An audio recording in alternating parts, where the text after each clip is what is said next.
اعوذ باللہ من الشیطان اللعین الرجیم بسم اللہ الرحمن الرحیم الحمد للہ الذی ہدانا لہذا وما كنا لنہتدی لولا ان ہدانا اللہ۔ عزیزو، خاتون کے لیے، عورت کے لیے سب سے بہترین چیز کیا ہے؟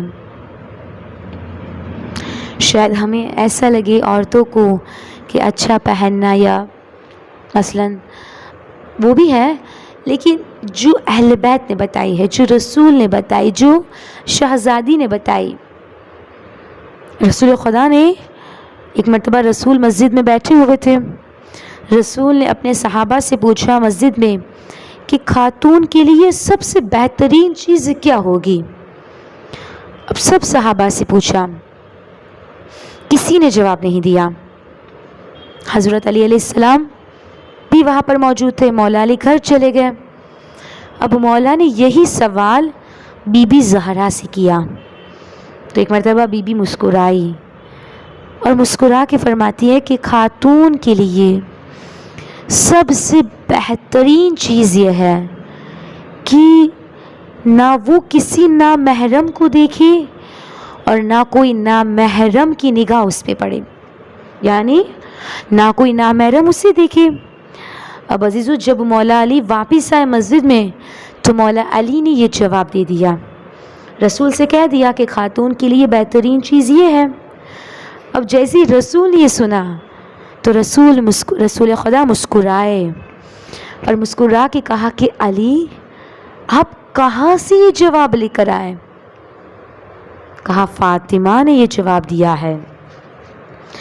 رسول کہتے علی، یہی بہترین ہے ایک خاتون کے لیے کہ نہ کوئی نامحرم اسے دیکھے اور نہ وہ کسی نامحرم کو دیکھے۔ اب عزیزو، خوب یہ ہم سنتے ہیں، لیکن کیا عملاً ہم واقعاً ایسا کرتے ہیں؟ ہم خود سوال کریں، اپنے آپ کو چیک کریں، کیا ہماری لائف میں ہم عملی طور پہ ایسا کرتے ہیں؟ کیا ہماری بہنیں، بیٹیاں، کیا ہم اپنے وجود میں یہ چیزیں ڈیفائنڈ کرتے کہ نہیں کرتے؟ یا آیا ہمارے وجود میں یہ چیزیں ہیں بھی یا نہیں ہیں؟ یہ چیزیں ڈیفائنڈ ہیں یا نہیں ہیں؟ عزیزان محترم، دیکھیے، فار ایگزامپل، اگر آپ کوئی چیز ریفارمڈ کر رہے ہوتے ہیں، یا مثلاً آپ کوئی بلڈنگ بنا رہے ہوتے ہیں، تو جتنی مضبوط بلڈنگ آپ بنانا چاہتے تو آپ کیا کرتے ہیں؟ اس کی بیس کو مضبوط بناتے ہیں، بہت مضبوط بناتے ہیں، اس میں اچھا مٹیریل ڈالتے ہیں تاکہ کل کوئی اگر مصیبت آئے، مشکل آئے، زلزلے آئے، بارش آئے، کچھ بھی آئے، لیکن بلڈنگ خراب نہ ہونے پائے۔ تو اسی طرح کیا آج ہم اپنے اولاد کی، اپنے بچوں کی تربیت میں اہل بیت کی معرفت کو نفوذ کر رہے ہیں یا نہیں کر رہے ہیں؟ اور عزیزو، ظاہر ہم کیسے کریں گے؟ ہمارے پہلے اپنے اندر بھی وہ چیزیں نفوذ ہونی چاہیے نا۔ اب ہمارے اندر وہ چیزیں نہیں ہیں تو ہم اپنی اولاد کو کیسے سکھا پائیں گے؟ ٹھیک ہے، جب ہمارے اندر، جب ہم خود اہل بیت کی لائف سٹائل کو، اہل بیت کی زندگی کو فالو نہیں کر رہے ہوں گے تو ہماری اولاد تو ہمیں دیکھ کے ہی سیکھے گی نا۔ جیسا ہم کریں گے ویسے ہی ہماری اولاد کرے گی۔ اب عزیزو، ہم نے کئی لوگوں سے سنا ہوگا، ہمارے گھر میں بھی بچیاں ہیں، بیٹیاں ہیں، تو اب جب بچی بڑی ہوتی ہے تو ہم کیا کرتے؟ بالغ ہو رہی ہوتی تو ہم کیا کہتے ہیں کہ اس کو اچھے کپڑے پہنائیں، ٹھیک ہے، لیکن اگر ہم کہیں کہ باحجاب اس کو بنانا چاہتے ہیں تو لوگ کیا کہتے ہیں؟ یہ چھوٹی ہے، کیا فرق پڑتا ہے، آہستہ آہستہ سیکھ جائیں گی۔ لیکن عزیزان محترم، اگر ہم نے بچپنے سے اس کو حجاب کی عادت نہیں ڈالی، پھر جب وہ جوان ہو جائیں گی تو پھر وہ حجاب نہیں کریں گی۔ جب بچپنے میں ہم نے اس کو حجاب نہیں کرایا ہوگا اور جب بڑی ہوگی اور ہم کہیں گے کہ بیٹا حجاب کرو، تو پھر بچی بعض اوقات ہماری بات سنتی نہیں ہے. اور اس کی وجہ کیا ہوتی ہے؟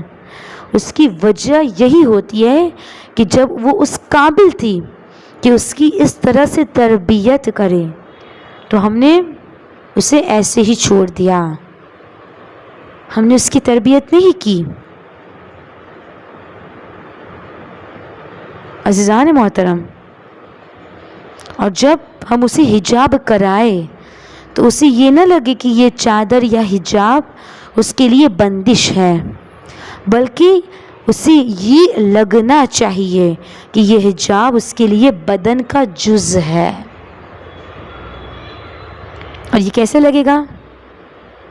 یعنی جب وہ چھوٹی ہو اور آپ اس کو کہے نہیں بلکہ آپ خود کرے تو وہ دیکھے.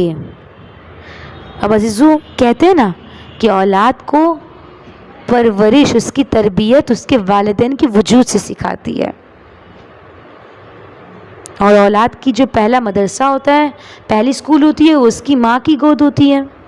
ماں جو کرے گی اس کی اولاد یا اس کی بیٹیاں اسے دیکھ کے سیکھے گی. اب عزیزان محترم، اگر ہم کہے گی کہ بیٹا نماز پڑھو، لیکن وہ ایسے نہیں پڑھیں گی، لیکن اگر ہم خود پڑھیں گے تو بچہ ہمیں دیکھ کے پڑھے گا.